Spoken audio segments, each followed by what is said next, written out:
kuatkan hati. Negeri ini memanggilmu kawan. Belajar bergerak berbagi untuk negeri. Guru penggerak majukan pendidikan. Guru penggerak menghamba pada murid. Kreatif rancang pembelajaran. Hargai potensi.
Beberapa di antara kalian melakukan seperti itu. Umek dewe, ya. Kadang-kadang pun izin ke sana. Hal itu tentu saja akan merugikan diri kalian sendiri. Jadi kesepakatan kita yang terima juga gagal. Lanjut, kesepakatan yang nah, sudah selesai. Hanya ada 5 kemarin ya. Pertama tadi apa kesepakatannya? Tidak jajan di luar pada sekolah.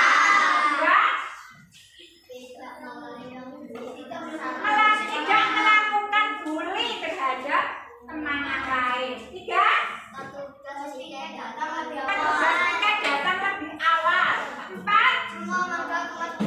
Semua warga kelas bertanggung jawab atas kebersihan kelas. 5. Memperhatikan saat guru menekankan. Kelima kesepakatan ini sudah terlaksana? Ternyata enggak. Anak-anak sekarang silakan kembali Mas Katila. Kenapa kok gagal? Kira-kira apakah kalian terpaksa melakukannya? Terpaksa tak? Terpaksa kalian saat melakukannya? Kalau tidak ada guru dilanggar, kalau ada guru ya kayak gitu ya, tidak konangan kalian melanggar.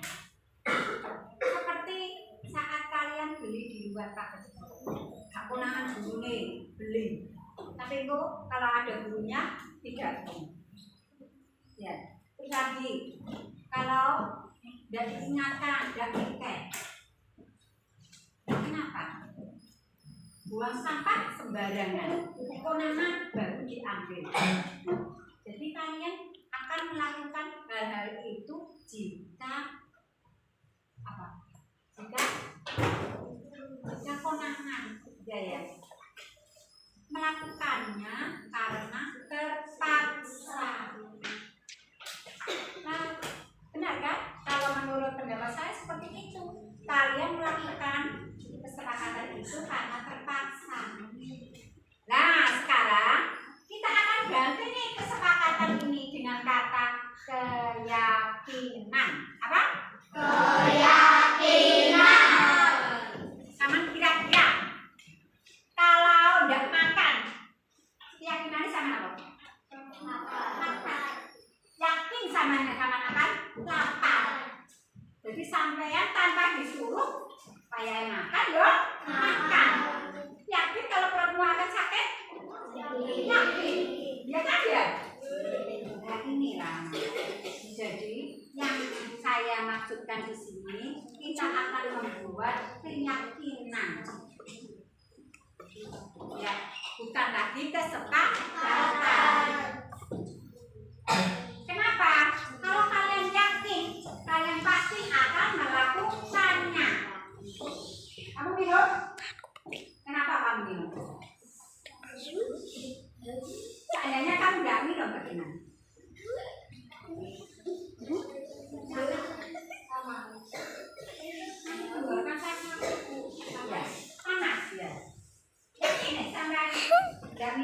tenggorokannya sakit? Yakin? Kan ya? Saya nih, kalau ke sekolah nggak pakai baju seragam, ya, kira-kira apa yang akan terjadi?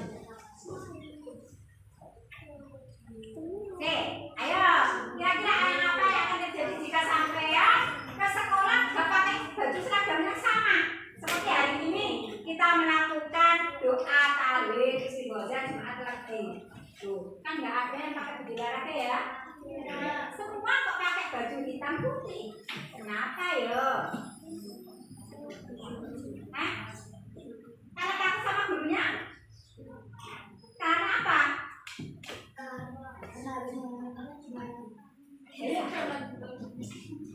Kenapa? Takut sama bengkok nanti kalau saya nggak pakai baju hitam putih suruh pulang dulu. Atau gimana? Terlalu kalau saya baju beda sendiri nanti saya malu. Yakin saya kasih malu. Padahal terus pembina ya. Dia pakai baju lengkap. Tapi kalau kita tampil beda, kita akan merasa malu. Yakin sama malu? Karena saya pakai baju hitam putih. Karena ada rasa ini. Kok aku ini. Terus akhirnya ya. Itulah. Itu namanya keyakinan. Yakin. Seperti orang kalau pakai helm, kita berkendara pakai helm. Kendaraan sudah motor ya, Kalau ontan nggak usah pakai helm. Kenapa? Karena lajunya lebih lambat. Resiko kecelakaannya kecil. Beda dengan naik motor. Lebih cepat, resiko kecelakaannya juga lebih besar karena yang dilalui sering adalah jalan-jalan yang ramai, makanya pakai helm. Kira-kira nih, sampai pakai helm karena takut dibilang polisi atau karena pengen selamat? Apakah ketika kalian diajak bapak ibu, nih bapak ibu sama di tengah, kira-kira sama pakai helm apa enggak? Tidak.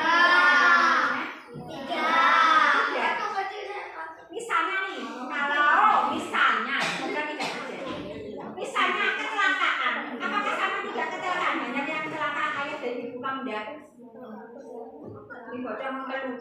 Ayah, ibu sampai yang di tengah. Mama enggak pakai helm. Apakah resikonya sama? Sama.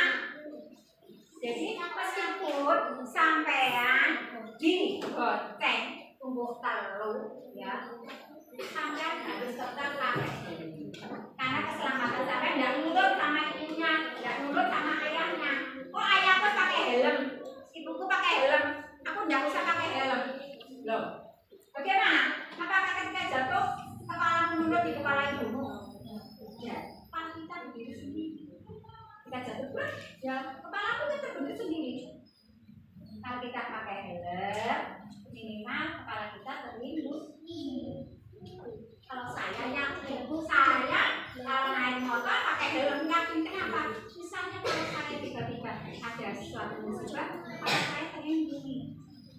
Mau ada polisi maupun tidak, saya tidak peduli. Pertama saya mentaati peraturan lalu lintas, yang kedua karena saya ingin selamat. Ya. Terus sekarang nih di lingkungan kelas kita, kemarin kita sudah membuat kesepakatan bahwa suara yang terbanyak nanti itulah yang kita namakan sepakat yang akan kita lakukan. Tapi ternyata kesepakatan ini tidak berjalan, banyak yang gagal. Sekarang keyakinan apa yang ingin kamu buat di kelas ini? Setiap anak punya keyakinan. Saya datang tepat waktu, yakin. Berarti kalau dia punya keyakinan itu, maka keyakinan itu akan dilakukan benar-benar tanpa diperintah, tanpa harus takut dihukum, tanpa takut sama siapapun. Oke, sekarang silakan ditulis keyakinan dari kalian masing-masing di papan tulis ini. Kalian silakan, ayo ya. Tiara, kamu yakin kamu akan melakukan apa di kelas ini?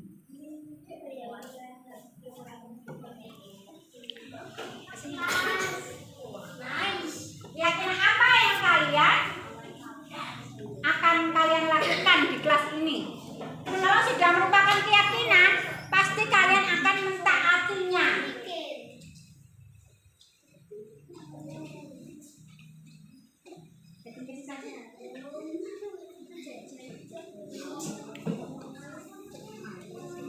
Ayo, yang lain silakan.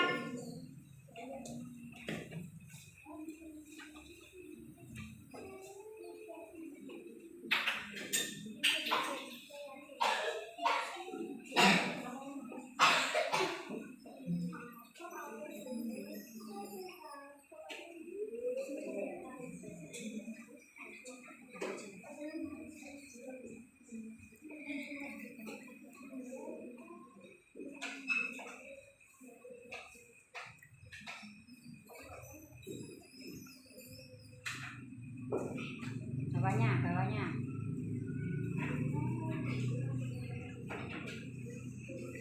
Bolehkah berlari-lari di dalam kelas? Berarti keyakinan apa yang kamu terapkan? Hah? Tidak bermain di dalam kelas. Berlarian. Kenapa? Soalnya berlarian di dalam kelas itu berbahaya.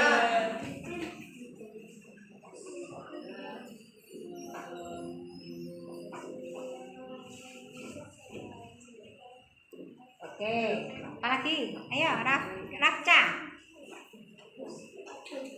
Ayo tadi. Ya. Ketika ada guru menerangkan, apa yang akan kalian lakukan? Ayo, ketika Bu Ana menerangkan, apa yang akan kalian melakukan? Hah?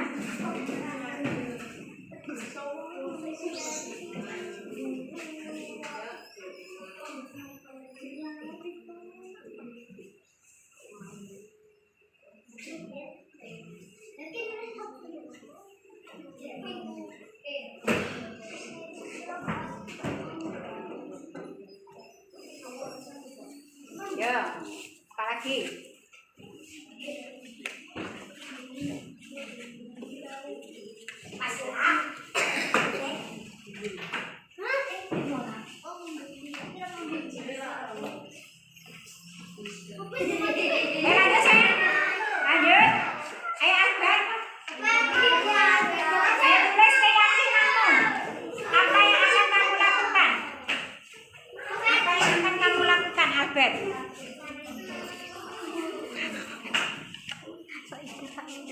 Yang lain boleh menulis di dalam satu lembar kertas. Kemudian nanti ditambahkan di situ. Ambil satu lembar kertas, tulis keyakinanmu di situ.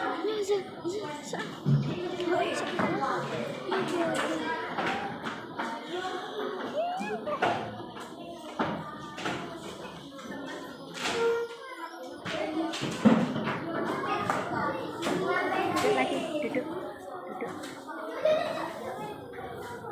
Ambil selembar kertas, satu kertas bisa dibagi menjadi 2 atau 3 bagian. Kemudian tulis keyakinanmu, apa yang akan kamu lakukan dan akan terus kamu lakukan, itu namanya keyakinan. Apa yang kamu lakukan dan akan terus kamu lakukan. Nah, ini.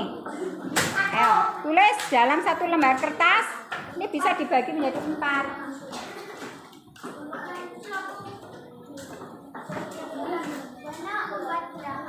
Satu saja keyakinan.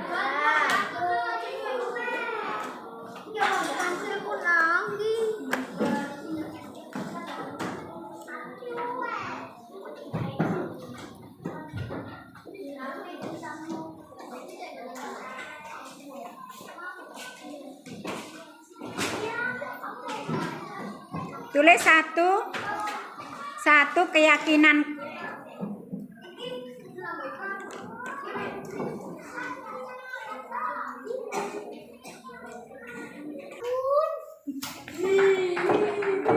Nah, Tempelin di situ. Tidak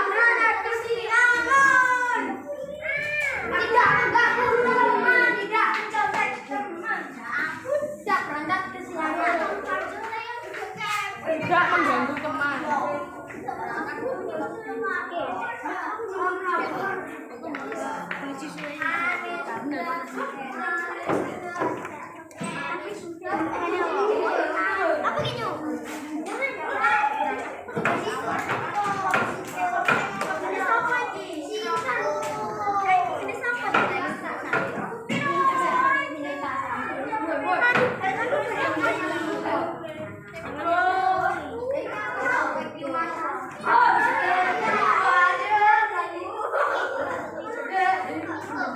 Ininya tutup sayang.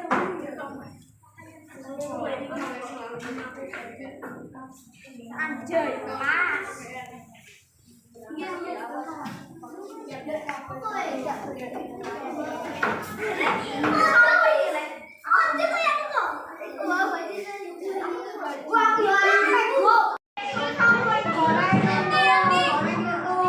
Ayo sayang, ayo kak bareng.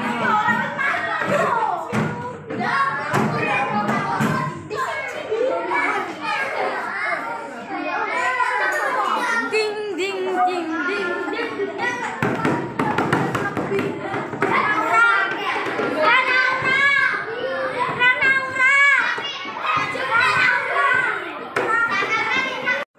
Kalian sudah menuliskan keyakinan kalian masing-masing, nggih?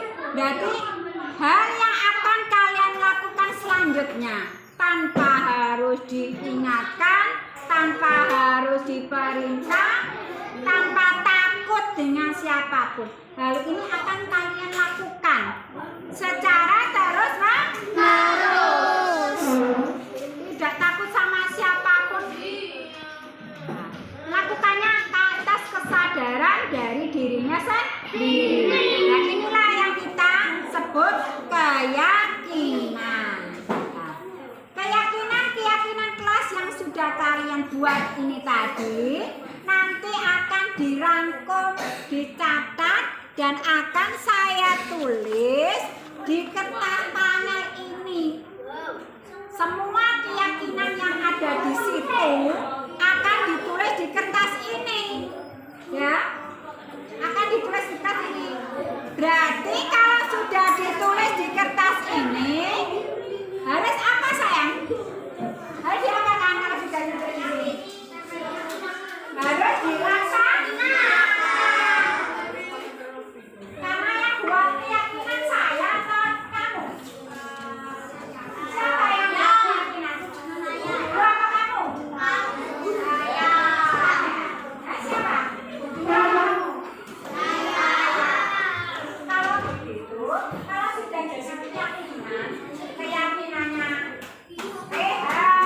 keyakinannya Christian, Kevin, Rafa, Abel, dan semuanya di sini akan bersatu di sini menjadi keyakinan kelas. Keyakinan kelas 4. Nah, kalau sudah jadi keyakinan kelas 4, semua harus melaksanakan. Nanti 1 minggu kemudian akan saya refleksi lagi. Berjalan apa tidak? Gagal apa sukses ya? Keyakinan kelas yang telah kita buat ini. Ya? Paham? Tadi salah satu keyakinan kelas yang dibuat adalah mendengarkan saat menerangkan. Tapi sekarang sudah dilanggar. Kira-kira yang bercerita sendiri saat saya menerangkan. Belum juga saya rangkum di sini, tapi sudah dilanggar. Keyakinan pasti sendiri yang kamu buat sendiri, tapi dilanggar sendiri. Oke, sekarang bagaimana? Apa perlu kita rangkum keyakinan kelas ini? Dirangkum apa enggak? Dirangkum. Terus di sini apa enggak? Ditulis. Ditulis nanti kalian harus melaksanakan. Ya, bukan kesepakatan lagi ya. Tapi keyakinan disepakatiku sampai nggak setuju, tapi kalau yang setuju, jadi sampai terpaksa mengikuti. Tapi ini yang kalian buat sendiri, kalian harus melakukan. Ini bukan saya yang buat, tapi sampai yang buat. Ya, oke? Setuju? Setuju. Yakin? Yakin. Sekarang coba dibacakan, akan saya rangkum. Ayo, mulai sini. Rafda, coba bacakan Beno. 1. Dari yang tulisan tangan. Ini yang ada di papan tulis. Ya. Tidak membuang sampah sembarangan. Berarti membuang sampah di tempat Sampah. membuang sampah di tempat sampah. Oke, lanjut Rafda.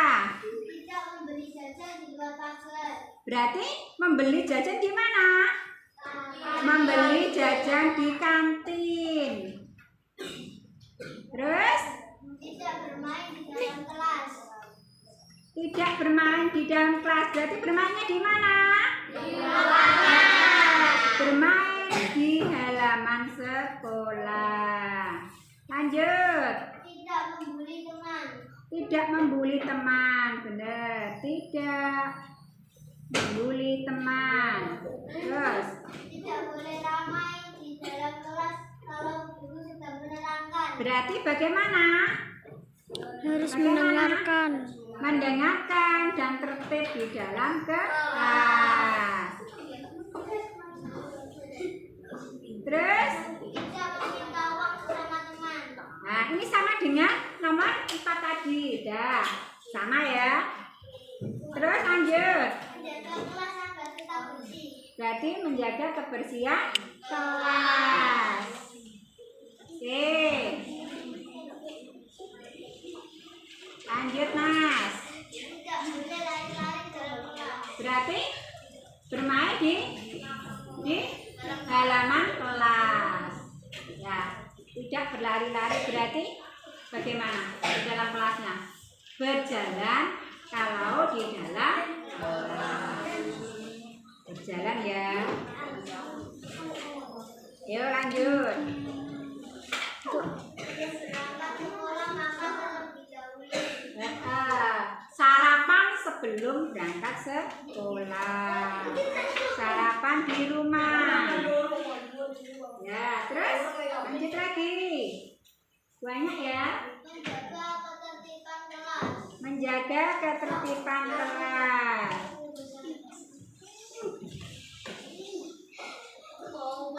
Sudah selesai, kita tinggal nanti semua keyakinannya sudah ditulis di papan tulis itu akan saya rangkum di sini ya. Terus kita pajang di tembok kelas kalian untuk sebagai pengingat bahwa inilah keyakinan kelas yang kita buat ya. Nih, oke. Selesai, silakan berkemas.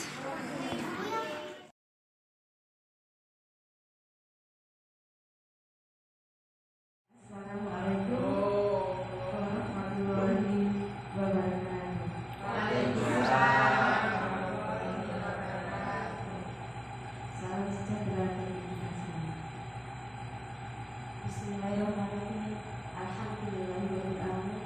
Wassalatu wassalamu ala asrofil anbiya'i wal mursalin sayyidina wa maulana Muhammadin wa ala alihi wa sahbihi ajmain. Yang terhormat Ibu Kepala SDN Balongsari, yang terhormat Bapak Ibu Guru SDN Balongsari, puji syukur kehadirat Allah Subhanahu wa Ta'ala atas limpahan rahmat-Nya, sehingga pada siang hari ini kita bisa berkumpul dalam acara aksi nyata pembebasan modul 1.4 budaya positif PPP angkatan 7 dalam keadaan sehat walafiat. Sholawat serta salam tak lupa kita tujukan kepada junjungan kita Nabi Muhammad SAW yang memberikan tauladan tauladan kepada kita berupa ajaran agama Islam. Bapak Ibu yang saya hormati, sebelum acara kita mulai, marilah kita membaca basmalah sehingga acara pada siang hari ini dapat berjalan dengan lancar. Bismillahirrahmanirrahim. Menginjak acara selanjutnya, sambutan dari Ibu Kepala SDN Balongsari kepada Ibu Istihari Sarjana Pendidikan Wakil Presiden. Bismillahirrahmanirrahim. Assalamualaikum warahmatullahi wabarakatuh.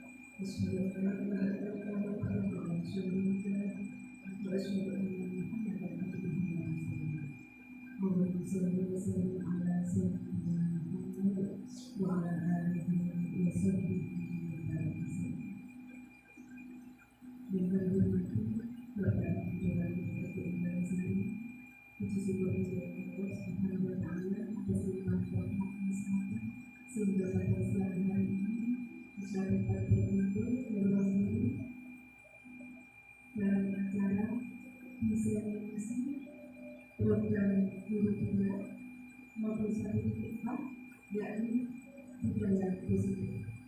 Mudah-mudahan dalam kegiatan nanti dari awal sampai akhir dapat berjalan dengan lancar dan kemudian dapat kita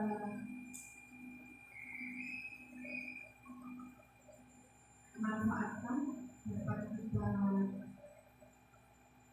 sampaikan kepada siswa-siswa kita sehingga apa yang selama ini diperoleh dari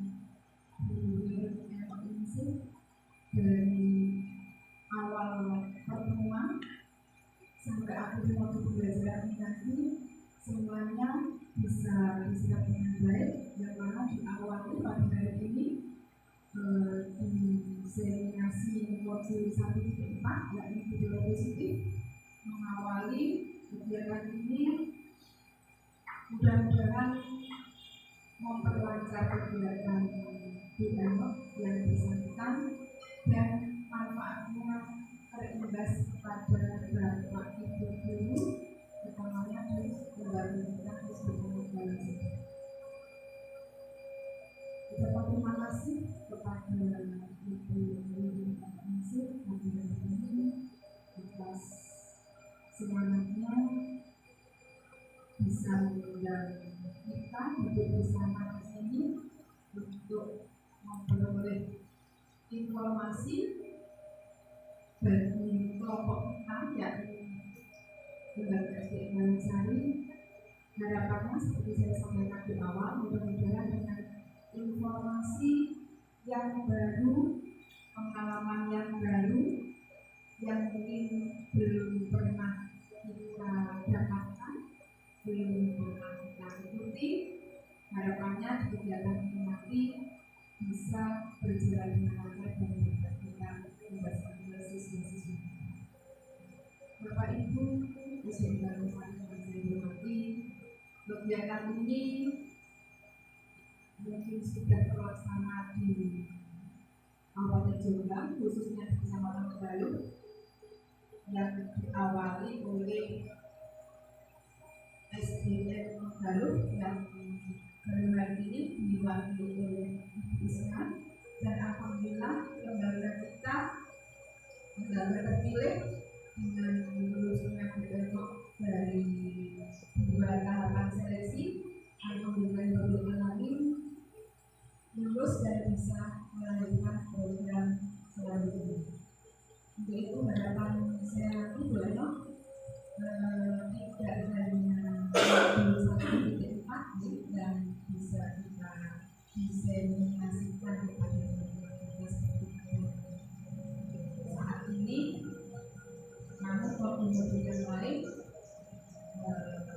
diharapkan nanti bisa terimbaskan seperti mobil ini.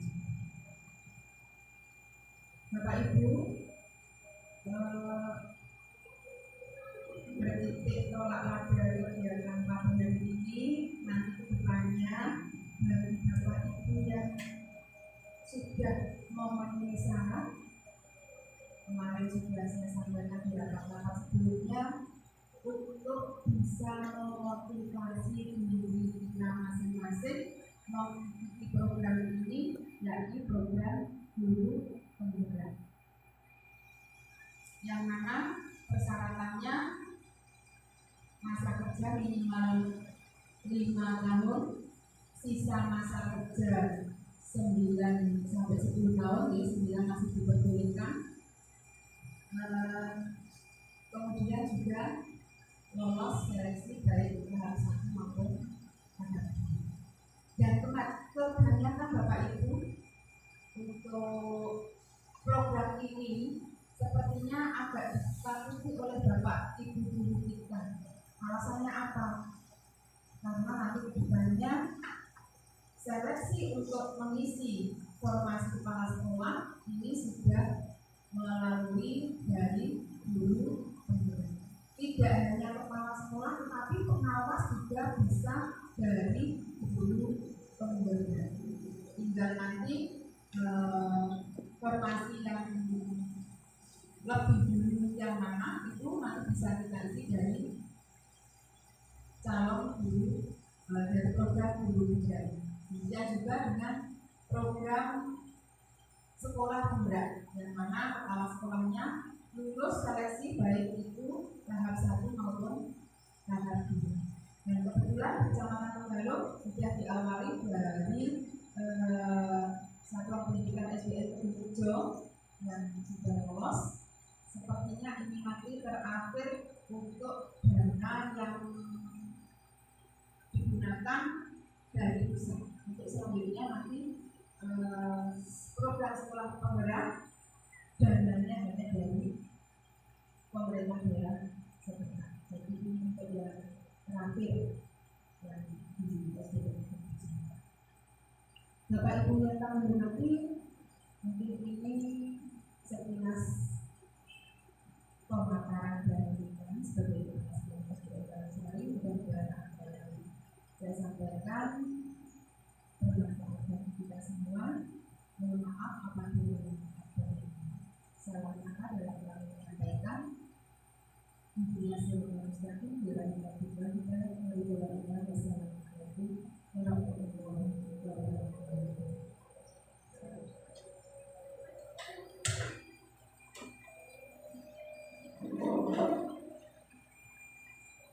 Terima kasih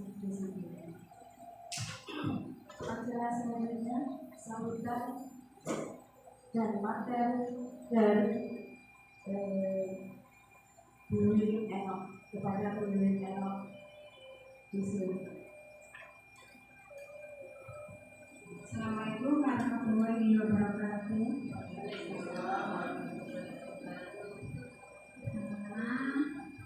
Ucapkan terima kasih untuk kehadiran Bapak Ibu semuanya. Saya hormati Ibu Kepala Sekolah SDN Galongsari dan semua Bapak Ibu guru SDN Galongsari. Segala puji dan kehadiran Allah SWT atas segala nikmat dan hidayahnya, sehingga hari ini saya diberi kesempatan untuk menyampaikan penjelasan atau diseminasi masalah budaya positif. Bapak Ibu, hari ini saya akan menyampaikan tentang materi budaya positif.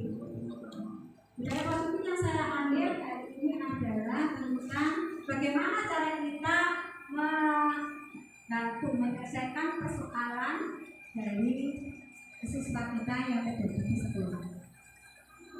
Nah, kembali saya sampaikan.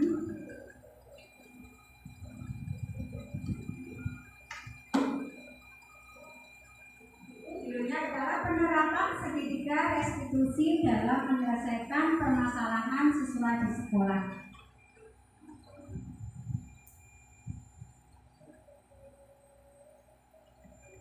Tentu kita selama ini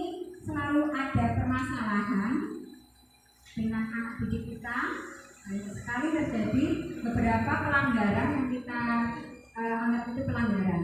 Nah, setiap perilaku, mengapa mereka melakukan pelanggaran itu pasti ada alasannya. Setiap perilaku pasti ada alasannya. Nah, nanti kita akan belajar tentang bagaimana alasan atau hal-hal yang menyebabkan terjadinya perubahan perilaku pada anak didik kita. Pertama yaitu kita akan belajar tentang teori motivasi, hukuman, dan penghargaan serta restitusi. Teori motivasi perilaku manusia ada dua macam, yaitu motivasi dari luar atau eksternal dan motivasi dari diri sendiri yaitu internal. Teori motivasi dari eksternal, ya, motivasi eksternalnya untuk menghindari ketidaknyamanan atau hukuman. Jadi orang itu melakukan mematuhi suatu peraturan itu alasan dari luar yaitu untuk menghindari ketidaknyamanan atau hukuman. Biar mereka tidak dihukum maka mereka melakukan hal tersebut. Yang kedua yaitu untuk mendapatkan imbalan dari orang lain atau institusi, ya, institusi, ya, seperti itu. Nah, apa yang akan saya dapatkan apabila saya melakukannya? Seperti anak-anak misalnya, anak-anak rajin belajar nanti dapat hadiah. Anak-anak rajin satu nanti dapat piala, seperti itu. Jadi motivasinya berasal dari luar. Ada lagi motivasi internal berasal dari diri sendiri. Tujuannya adalah untuk disiplin positifnya tadi. Itu hanya untuk menghargai dirinya sendiri.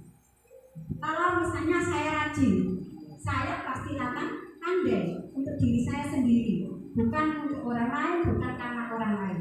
Karena mereka berpikirnya untuk menghargai dirinya sendiri. Terus selama ini kita memberikan sanksi atau hukuman. Nah, ini ada perbedaan antara hukuman dan konsekuensi.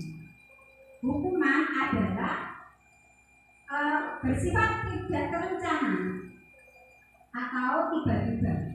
Anak atau murid tidak tahu apa yang akan terjadi dan tidak dilibatkan. Hukuman bersifat satu alat dari pihak guru yang memberikan dan murid hanya menerima suatu hukuman tanpa melalui suatu kesepakatan atau pengarahan dari pihak guru, baik sebelum atau sesudahnya. Hukuman yang diberikan bisa berupa fisik maupun psikis. Murid atau anak disakiti oleh suatu perbuatan atau kata-kata. Jadi hukuman ini bersifat mendadak, bukan terencana, tidak terencana. Jika melakukan sesuatu, akhirnya dia mendapat hukuman. Terus yang kedua adalah konsekuensi.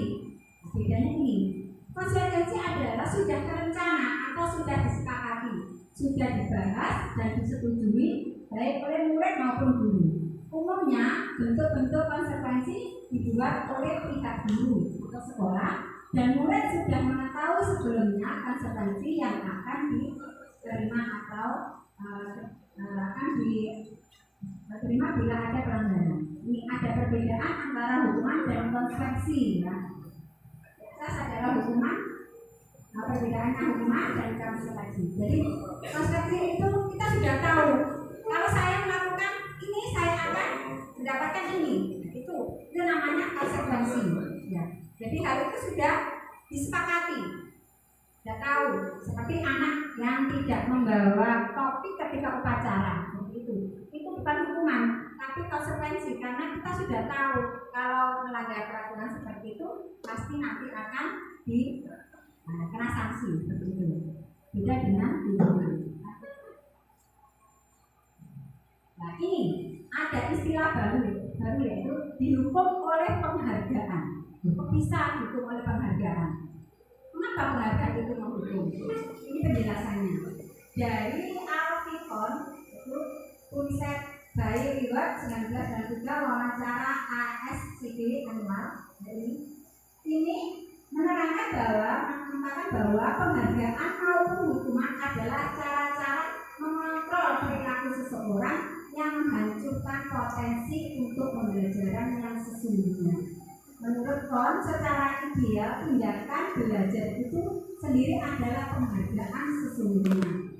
Kohn selanjutnya juga mengungkapkan beberapa pernyataan dari hasil pengamatannya selama ini tentang tindakan memberikan penghargaan yang nilainya sama dengan menghukum seseorang.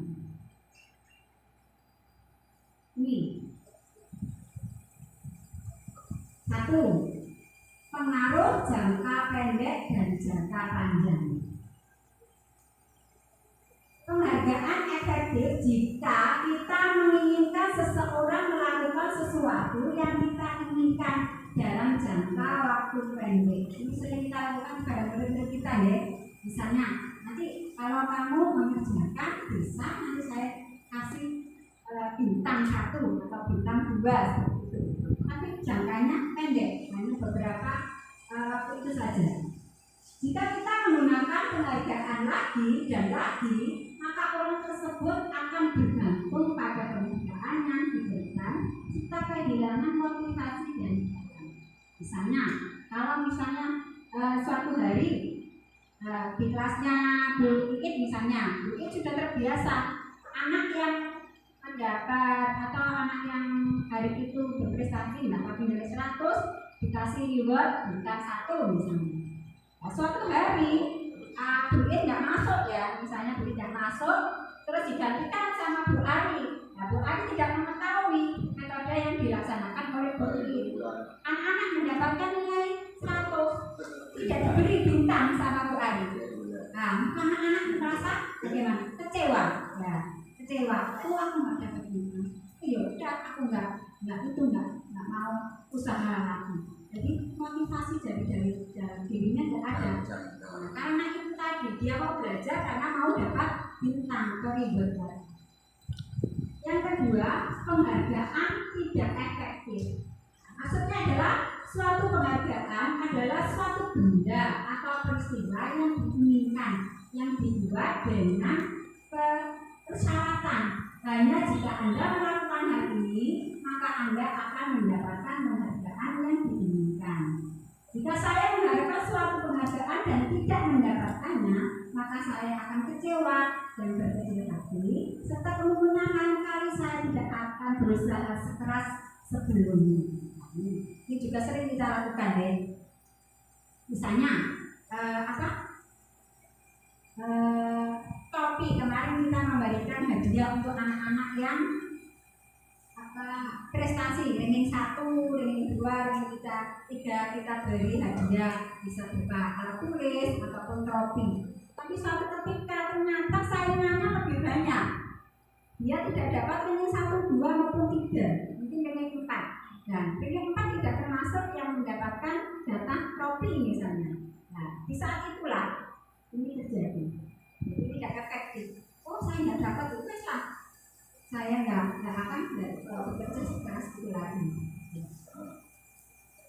Yang ketiga, penghargaan merusak hubungan. Ini yang sering terjadi nih Bapak di sini. Ketika seorang diberi penghargaan atau dipuji di depan orang banyak, maka yang lain akan merasa iri dan sebagian dari mereka akan tidak menyukai orang yang diberikan penghargaan tersebut. Ada rasa meri seperti itu. Ini satu, oh ini anak pintar, langsung diumumkan di depan. Mungkin tujuan kita adalah memberikan motivasi untuk anak-anak lain, tapi ternyata itu malah merusak hubungan murid-murid kita sendiri. Mereka ada yang nggak suka, seperti itu. Ini penghargaan yang merusak hubungan. Penghargaan menciptakan persaingan di dalam kelas dan persaingan menciptakan kecemasan. Mereka yang percaya bahwa mereka tidak memiliki kesempatan untuk mendapatkan penghargaan akan berhenti mencoba. Ini biasanya anak-anak yang prestasi belajarnya di bawah standar itu biasanya anak-anak itu menyerah tanpa melakukan usaha yang lebih keras. Ini makanya kita kadang-kadang atau sekarang ini disarankan untuk tidak mengumumkan atau menuliskan ranking kelas. Yang keempat yaitu penghargaan menurunkan Mas.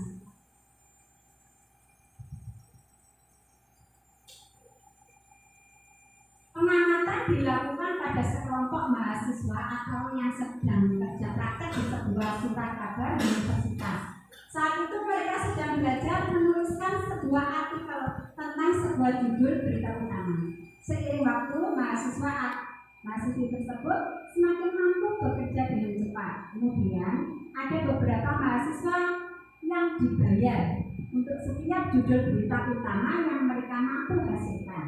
Dan setelah beberapa lama, mahasiswa atau mahasiswi itu yang dibayar ini hasil kinerjanya berhenti berkembang. Nah, mereka yang tidak menerima bayaran terus berupaya mengasah diri menjadi lebih baik. Jadi ini anak yang sudah mendapatkan penghargaan, nah, itu biasanya turun,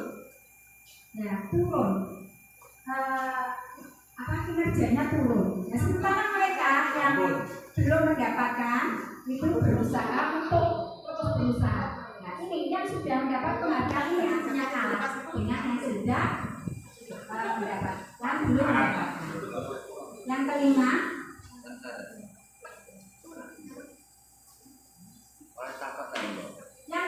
adalah penghargaan mematikan kreativitas. Maksudnya di sini murid-murid diminta berpikir mengenai hadiah atau penghargaan yang bisa mereka dapatkan bila berhasil menulis sebuah puisi. Kreativitas kelompok murid-murid ini menjadi berkurang dibanding dengan yang tidak diberitahukan tentang hadiah yang bisa mereka terima. Penelitian menunjukkan bahwa pekerjaan seni atau sebuah penulisan cerita menjadi kurang kreatif bila dijanjikan sebuah hadiah atau penghargaan. Dalam tugas-tugas memecahkan masalah, para murid memakan waktu lebih lama dan memberikan jalan keluar kurang kreatif saat mereka dijanjikan suatu penghargaan. Ini hadiah itu malah mereka kurang kreatif karena mereka fokusnya di hadiah. Yang keenam adalah penghargaan menghukum. Nah, ini yang paling kita takutkan adalah penghargaan ini kok bisa menghukum, bagaimana? Ini penjelasannya. Penghargaan menghukum mereka yang tidak mendapatkan penghargaan. Misalnya dalam sistem ranking, mereka yang mendapatkan ranking kedua akan merasa paling dihukum. Mereka memberikan penghargaan dan hukuman adalah hal yang sama karena keduanya mencoba mengendalikan perilaku seseorang. Karena orang pada dasarnya tidak suka dikendalikan.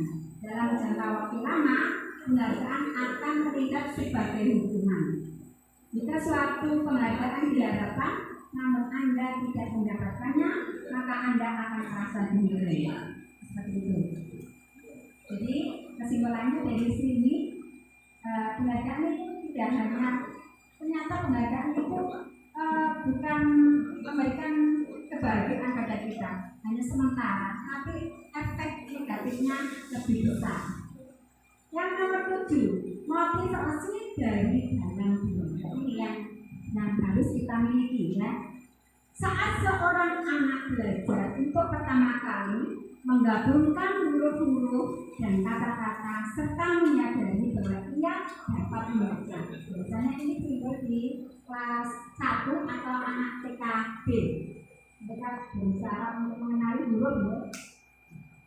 Terus mereka dapat membaca. Timbul pijar di matanya dan sebuah senyuman di wajahnya. Anak merasa bangga ketika dia tahu, oh ini aku sudah bisa membaca, senang.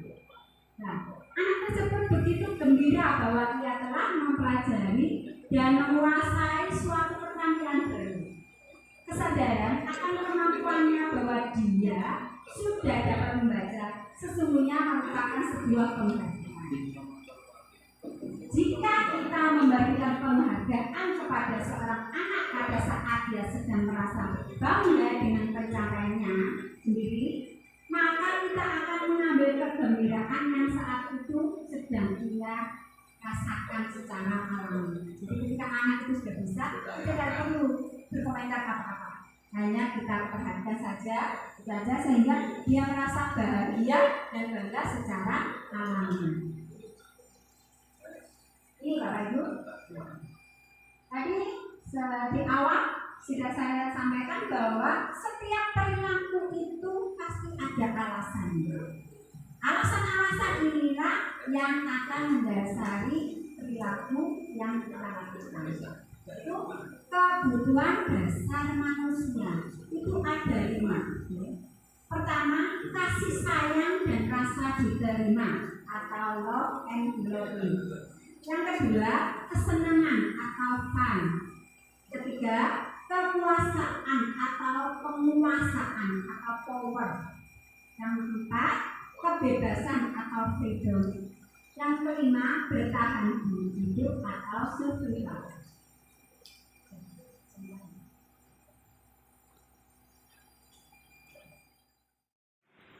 Nanti akan saya berikan kuesioner ya ini Bapak Ibu. Nah ini untuk mengetahui kebutuhan dasar apa yang jenengan saat ini butuhkan. Nanti dengan hari angka-angkanya akan saya berikan. 24.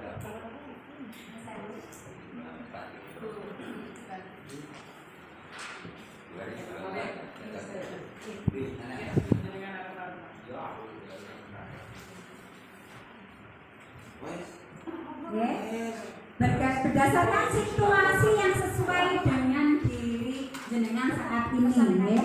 Terus jumlah semuanya itu jenengan jumlah nomor 1 sampai nomor 10 berapa jumlahnya, poinnya, nomor 11 sampai 20 berapa poinnya, dan seterusnya 21 sampai 30 berapa poinnya, dan 31 sampai 40 berapa poinnya. Nanti kita akan menemukan kejutan-kejutan. Monggo diisi sesuai dengan kondisi saat ini yang dengan rasakan saat ini. Dihindari angka yang dipilih.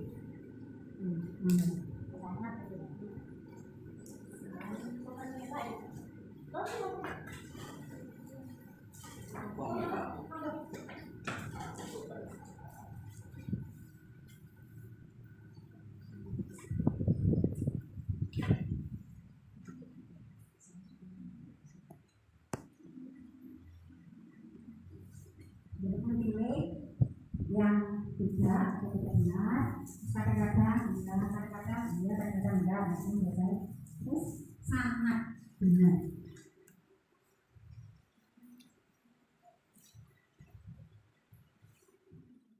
Bagaimana Bapak Ibu, sudah selesai? Sudah.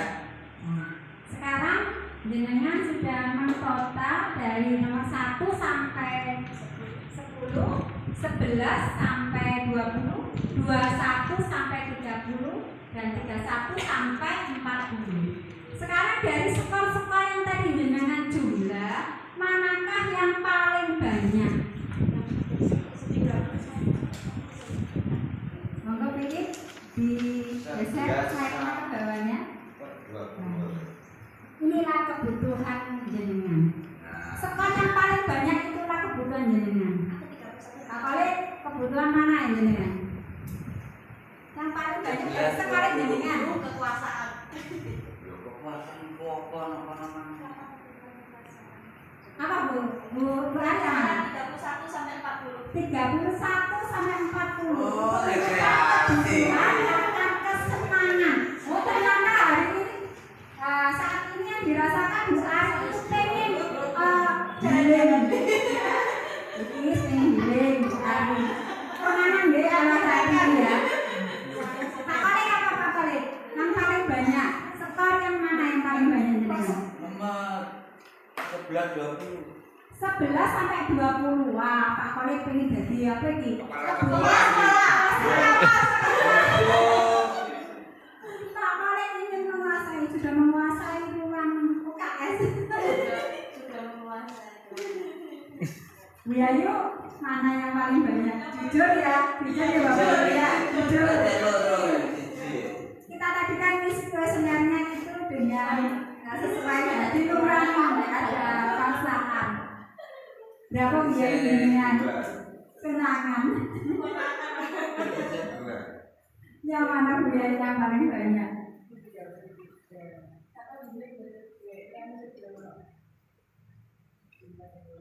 Kalau boleh yang mana? 1 sampai 10. Kalau kangen Boleh butuh kasih sayang. cocok.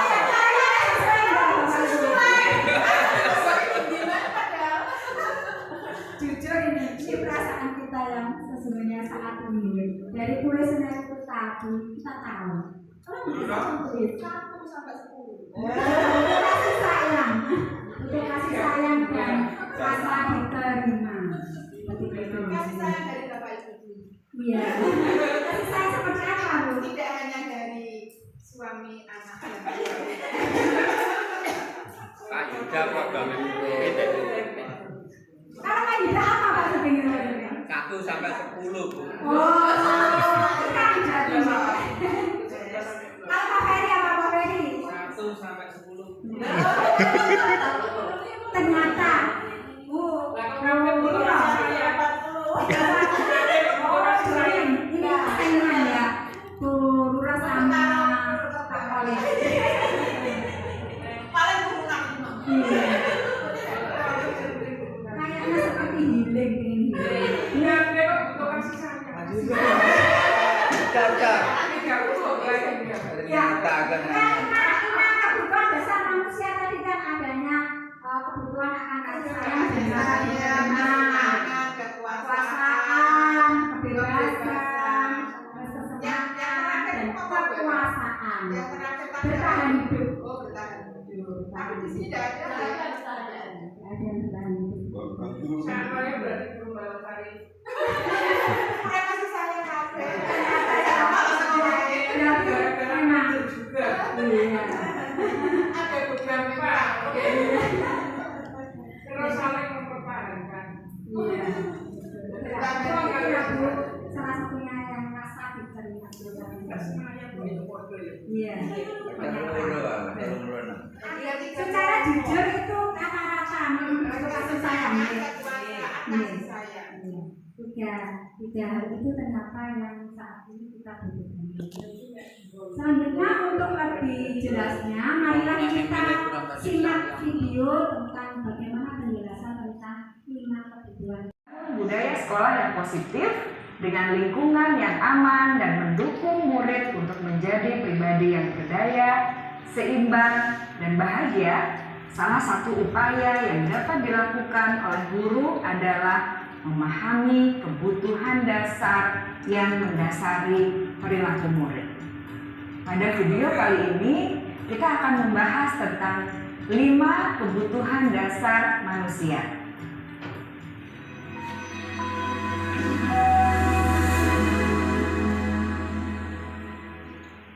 Ki Hajar Dewantara dalam salah satu kutipannya menyatakan, kita ambil contoh perbandingannya dengan hidup tumbuh-tumbuhan. Seorang petani dalam hakikatnya sama kewajibannya dengan seorang pendidik yang menanam padi misalnya. Hanya dapat menuntun tumbuhnya padi.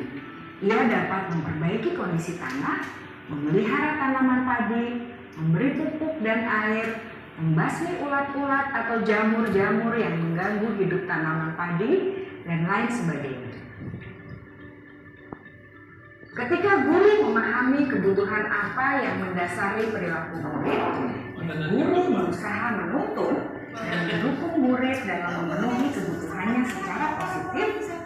Pada hakikatnya, guru tersebut ibarat seorang petani yang sedang berusaha memahami kebutuhan masing-masing tanaman. Dan ia berusaha memenuhi kebutuhan tanaman tersebut agar dapat tumbuh dengan subur dan maksimal.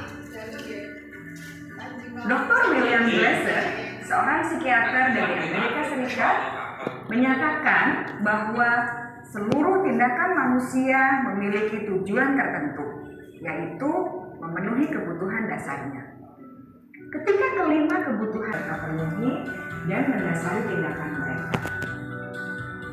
Jika guru mengabaikan perilaku buruk murid-murid, maka perilaku tersebut akan berpengaruh pada suasana kelas yang kurang kondusif dan akan berpengaruh pada tujuan dari pendidikan itu sendiri. Ibu bapak guru hebat, mari kita menjadi guru yang lebih baik dengan memahami kebutuhan dasar murid-murid kita dan senantiasa membimbing mereka untuk menjadi pribadi yang berdaya, seimbang, dan bahagia. Salam dan bahagia, Ibu dan Bapak Guru hebat. Demikian Bapak Ibu penjelasan lebih rinci dari apa yang dimaksud dengan 5 kebutuhan dasar manusia. Jadi kita sudah tahu bahwa setiap perilaku atau tindakan dari anak-anak kita atau kita sendiri pasti memiliki alasan atau penyebab, ada sebabnya. Selanjutnya adalah ketika kita mau menyelesaikan suatu masalah atau dalam pembelajaran kita, dalam mendampingi anak-anak didik kita, dalam mengajar di dalam kelas maupun di luar, ada 5 posisi kontrol yang harus kita ketahui ya. 1 adalah penghukum, 2 pembuat orang merasa bersalah, 3 sebagai teman, 4 sebagai pemantau, dan 5 sebagai manajer. Ini posisi kontrol. Untuk lebih jelasnya, kita simak pada video selanjutnya. Penjelasan secara rinci beserta contohnya tentang 5 posisi kontrol dalam menyelesaikan masalah. Berhenti, Bu.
Penggambaran 5 posisi kontrol yang telah diperlihatkan ini dapat menjadi ajang refleksi bagi kita semua agar dapat terus mengasah dan menerapkan disiplin positif yang memerdekakan murid. Mari terus berlatih dan bersemangat. Selamat menerapkan. Salam dan bahagia, Ibu dan Bapak Guru hebat. Demikian pemaparan tentang penjelasan yang lebih rinci tentang apa sih itu posisi kontrol. Ya.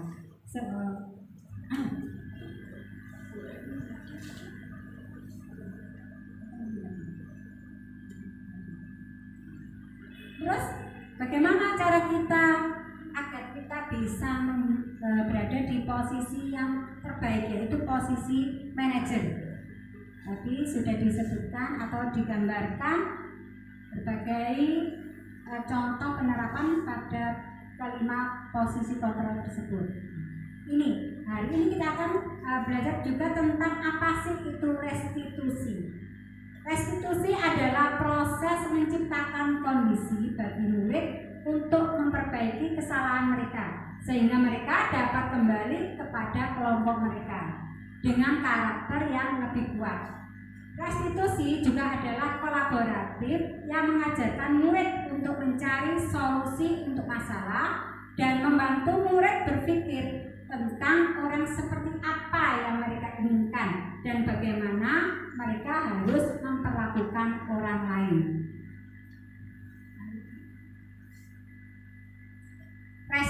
juga merupakan suatu proses kolaboratif yang mengajarkan murid untuk mencari solusi untuk masalah mereka dan membantu murid berpikir tentang mereka ini menjadi orang seperti apa, tujuannya mulia, dan mereka harus bagaimana dalam memperlakukan orang lain.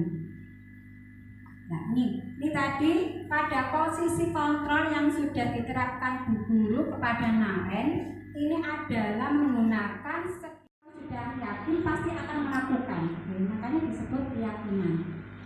Keyakinan mana yang telah dilanggar? Apa yang harus dilakukan untuk memperbaiki? Jadi ketika anak itu melakukan kesalahan, kita bisa menggunakan segitiga restitusi ini untuk pemecahan permasalahannya tanpa harus menyakiti anak tersebut, tanpa harus membuat anak tersebut minder, tapi bahkan akan menjadikan mereka berbudaya positif dari dalam dirinya sendiri. Akan timbul kesadaran dari dirinya sendiri, merasa mereka dihargai. Jadi mereka melakukan kesalahan, tapi mereka mau perbaiki dengan motivasi instruksinya sendiri. Nah, ini ciri-ciri restitusi. Bukan untuk menebus kesalahan, namun untuk belajar dari kesalahan. Kedua, memperbaiki hubungan. Tiga, tawaran bukan paksaan. Kalau hukuman kan memaksa, ya. Kamu harus ini, harus begini. Konsekuensi juga begitu. Nah, tapi ini tawaran. Apa yang akan kalian lakukan? Apa yang akan kamu lakukan untuk memperbaiki? Seperti itu. Tawaran itu kata-kata atau kalimat seperti itu yang diberikan ketika menyelesaikan masalah. Yang keempat, restitusi menuntut untuk melihat ke dalam diri. Yang kelima, restitusi mencari kebutuhan dasar yang mendasari tindakan. Nah, ini ketika tadi kita validasi tindakan. Nah, pada proses validasi tindakan, kita mengetahui kebutuhan dasar apa yang sebenarnya belum terpenuhi oleh anak itu, sehingga anak itu melakukan pelanggaran. Yang keenam, restitusi diri adalah cara yang paling baik. Nah, ini cara ini karena apa? Karena tidak ada korban di sini. Semua diuntungkan baik guru maupun murid. Restitusi fokus pada karakter bukan tindakan. Nah, di sini kita pada menciptakan disiplin positif yang berasal dari motivasi intrinsik anak itu sendiri. Yang kedelapan ada restitusi fokus pada solusi. Di sini kalau kita menghukum dengan cara menghukum tidak ada solusi atau pemecahan masalah. Tapi pada kegiatan restitusi ada solusi pemecahan masalah agar anak tadi tidak melakukan hal yang sama. Yang 9, restitusi mengembalikan murid yang berbuat salah pada kelompoknya. Nah, jadi ketika kita menghukum, kadang-kadang anak yang dihukum itu dijauhi sama temannya. Tapi ketika kita melakukan pemecahan permasalahan dengan cara restitusi, dia akan bisa kembali. Karena tidak ada hujatan, tidak ada hukuman yang dapat mengecilkan hati mereka. Ini adalah contoh penerapan restitusi, segitiga restitusi yang saya lakukan pada murid saya. Ini mohon maaf, ini tidak bisa ditayangkan. Ini dari anak ini ketika upacara dia tidak membawa topi. Kemudian saya panggil, saya tanya kenapa dia tidak membawa topi. Padahal itu sudah menjadi suatu peraturan ketika upacara. Terus dia memberikan alasan bahwa sebenarnya dia sudah menyiapkan topinya, tapi karena berangkatnya terburu-buru, topinya tertinggal di rumah. Jadi nggak terbawa. Mau balik lagi ke rumah, ternyata waktunya tidak mencukupi. Dari sini kita dapat mengambil suatu kesimpulan bahwa anak ini ada alasannya kenapa dia tidak bawa topi, karena terburu-buru. Kenapa terburu-buru?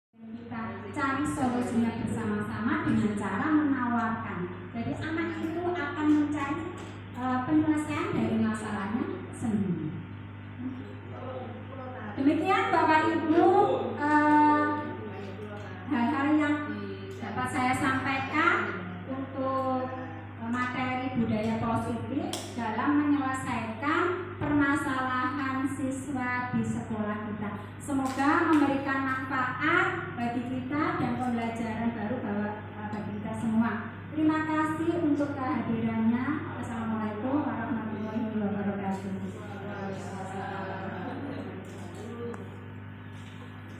Termasuk tanya jawab dan lain-lain ya.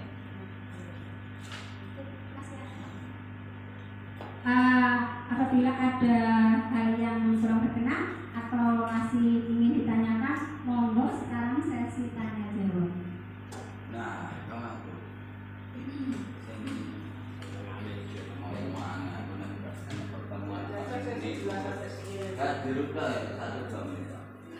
yang tentang peringkat tadi Bu ya, sekarang alasannya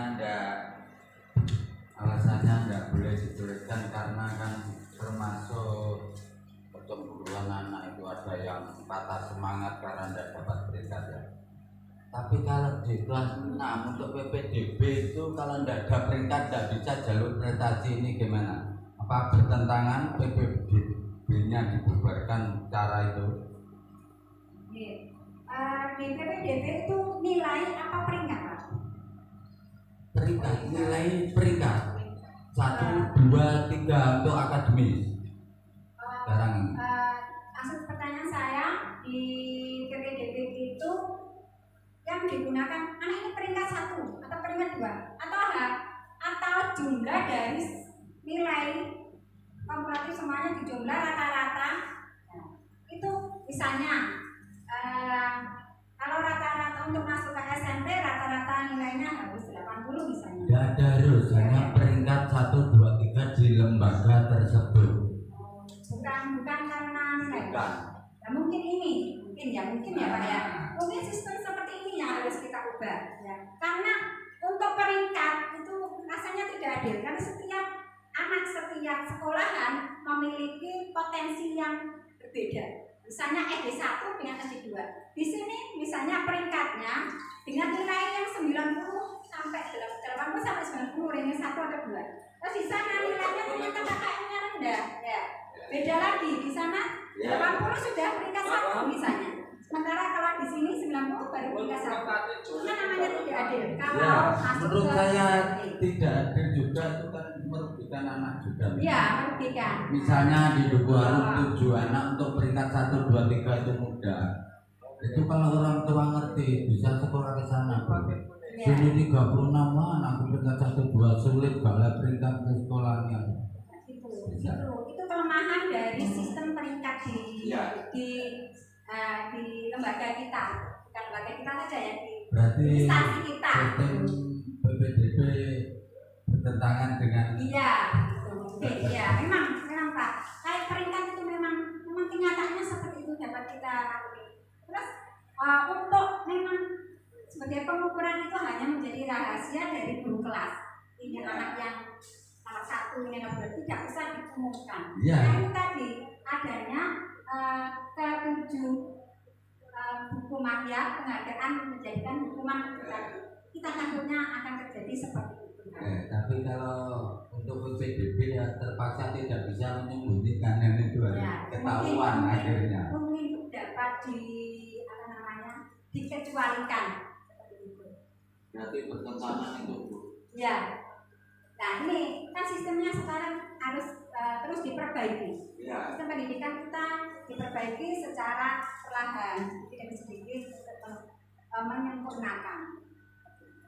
Terima kasih Terima Bapak. kasih. Ada lagi? Lalu ini balik. Mungkin saya yang menambahkan. Oke, monggo.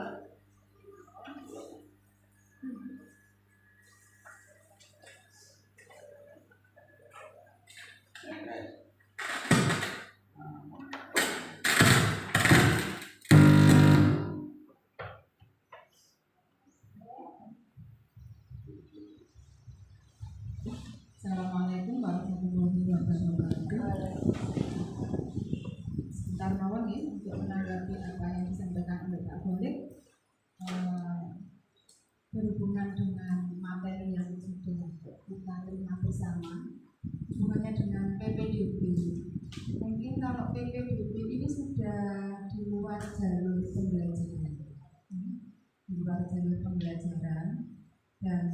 kita memang kalau di kelas, dalam kelas untuk pembagian hasil prestasi belajar atau rapor yang kita berikan kepada siswa di kurikulum 13 maupun nomor ini kan memang sudah tidak ada peringkat.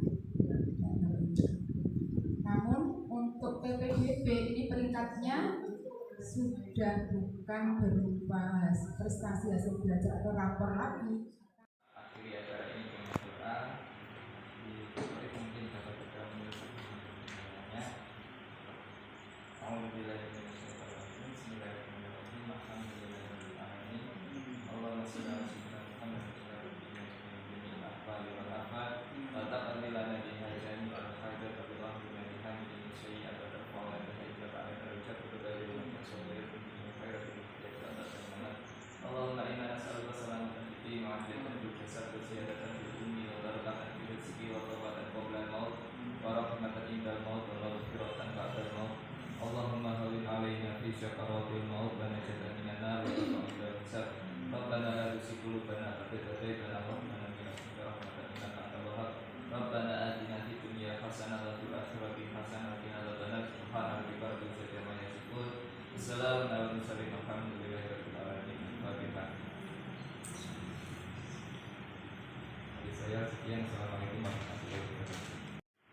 Terima kasih disampaikan. Bapak Ibu yang kami hormati,